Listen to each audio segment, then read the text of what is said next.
consider what Anil was speaking about in terms of how this fourth industrial revolution led by AI had helped us to restructure industries globally. So what we're saying, care must be taken that inequalities in developing economies are not, aggravated in this process. With that thought, I will go to Kashish and would like to request Kashish to share her thought process on the topic. Right. Thanks, Runa. Um, it's so for how I've seen the last close to 3 months pan out.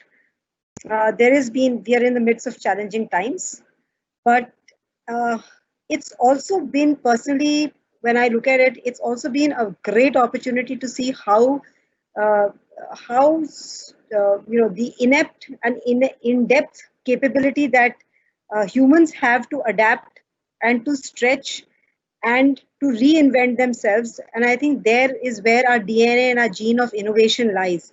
And this COVID crisis has just brought that to the forefront in so many ways. I remember a situation when we went into a 70% lockdown, 70% work from home from an organization that did not have a formal work from home policy. Uh, and we did have it as a practice, but it was not a policy. So 70% workforce work from home to 100% workforce work from home in 3 days, unimaginable. I've talked about this earlier also, that had we started creating a work from home policy in a normal scenario, it would have taken 6 months to 9 months.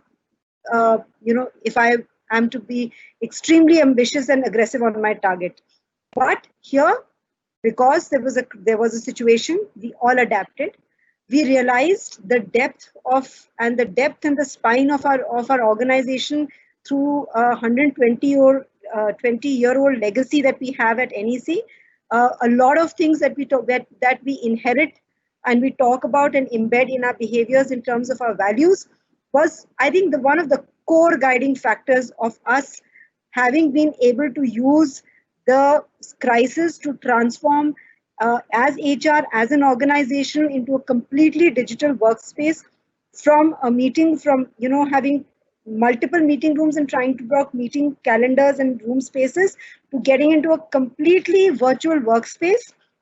Nothing changed. I think that was the only shift that happened.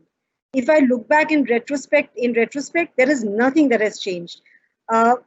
There have been newer inventions. Our automation has increased.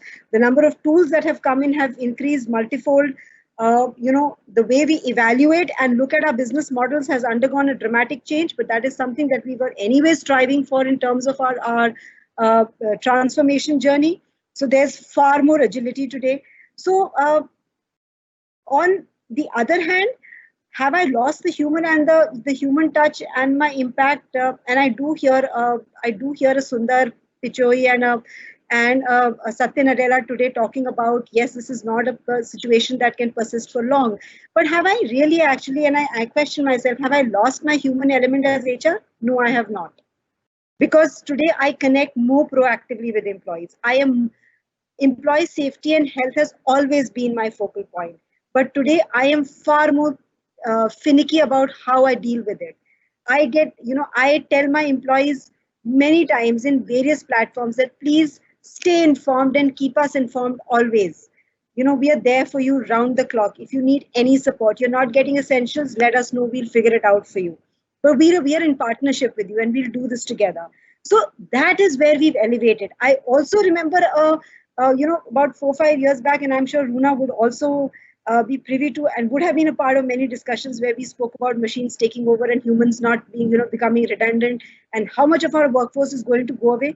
I think the whole conversation and dialogue has changed completely with this. It's the marriage between machines and humans is far, far more evident today. We've both complemented and enabled each other in these spaces. So it's been a very, very quick, very dramatic shift, but all I see is a lot of positivity coming out of it. There is a higher productivity, there is a higher utilization, there is a higher commitment from employees. We've gone out as an organization and we've not So we've not done any salary cuts or pay cuts. We've supported our employees through this. We've not rolled back any of our offers. We've honored all the offers that we rolled out. We still continue to hire in case of a business need or a criticality. So we are looking at the whole ecosystem from a very long-term perspective. It is nothing which is, there with me for 3 months or 4 months, which I have to, somehow tide over and live the next quarter or the next year. It is there to stay. Today, my conversation has changed as HR. I say we encourage you to work from home. There is a new norm set of guidelines. There are today virtual onboardings and offboardings. There are virtual recognitions that are, team recognitions and team bonding exercises that are happening. So I think it's just moved from a meeting, from a physical office space to a meeting room. Everything else remains the same with a higher level of agility and connect.